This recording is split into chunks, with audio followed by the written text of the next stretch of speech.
It's been a landmark in Hollywood for generations. It continues to draw millions of people from all over the world. Welcome to Watch Mojo's Top 5 Facts. In today's installment, we're counting down the 5 most interesting things that you probably didn't know about the Hollywood Walk of Fame, one of the most iconic attractions of Hollywood and the entertainment business in general. You deserve all the stars in the sky, 1,000 puppies wrapped in bows, a tender hot oil massage, an hour— oh wait, this is getting a little personal. Number 5. The Grammy Awards are a result of the Walk of Fame.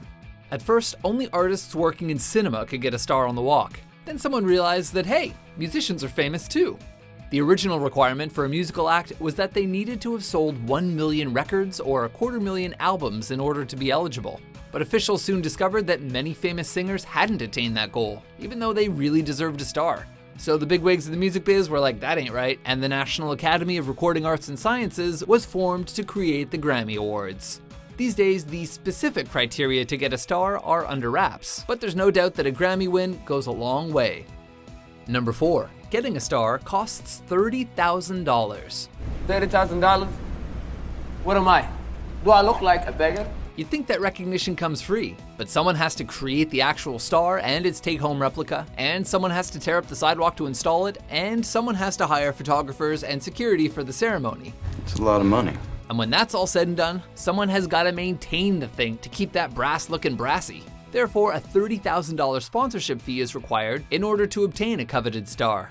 $30,000, $30,000. The stars themselves don't often pay, as the fee is generally covered by the movie studio or recording label that nominates them for admission. You're gonna pay him his quote, or Vincent Chase is going to announce on TMZ that the new head of the studio calls agencies and offers up hand jobs. Even fans foot the bill sometimes, like Liza Minnelli's fans, who raise the money through donations. You ready to show me off before God and the whole world? And by the way, before you go and start saving up for them, your favorite YouTubers are not eligible for a star. Number 3. After Michael Jackson's death, fans honored a radio host.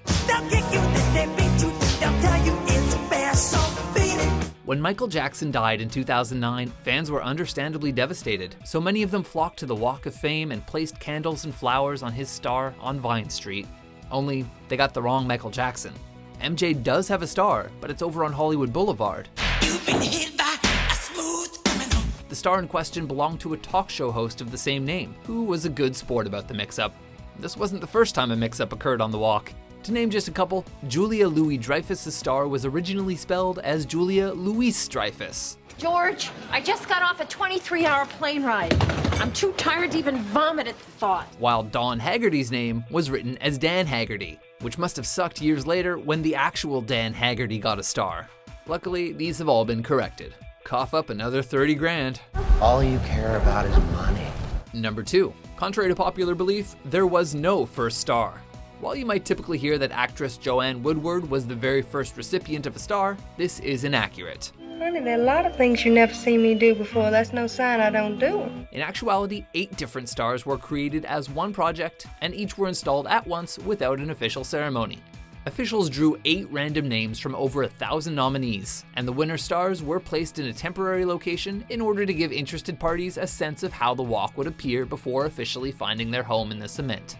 Among the 8 were Woodward, Olive Borden, Ronald Coleman, Terry Neuendijk, Ridge Forrester, and Chris Mason. We'd go on, but trust us, you've never heard of these people. In fact, 2 of those names were fake and 1 was mine. Number 1. Many popular artists have declined starification. Well, that sucks, and I can't do that. While you may think that getting immortalized on the Walk of Fame is simply a matter of fact for Hollywood celebs, to many of them, it's just not that appealing. Since 1968, roughly 40 individuals have declined a star, even though their nominations were approved.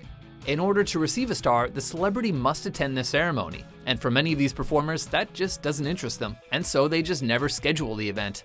Even if I wanted to go, my schedule wouldn't allow it. Some of these people include movie stars like Julia Roberts, Clint Eastwood, and George Clooney. We can only imagine that each of these people have their own reservations, and the folks at the Walk of Fame have made special accommodations in the past. Yeah, sorry, I forgot to mention that. For instance, Muhammad Ali felt that having his name walked upon would be disrespectful to him, and so his star is installed in a wall. So what do you think? Would you pay $30,000 for a star on the walk? I've been told that I'm between Roseanne Barr and Sally Field, which also describes my career in a way. if I play my cards right. For more landmark top 10s and never heard of them top 5s, be sure to subscribe to WatchMojo.com. To honor her, you give her a star on a sidewalk so everyone can come by and step on her and spit on her, throw garbage. That's lovely, really.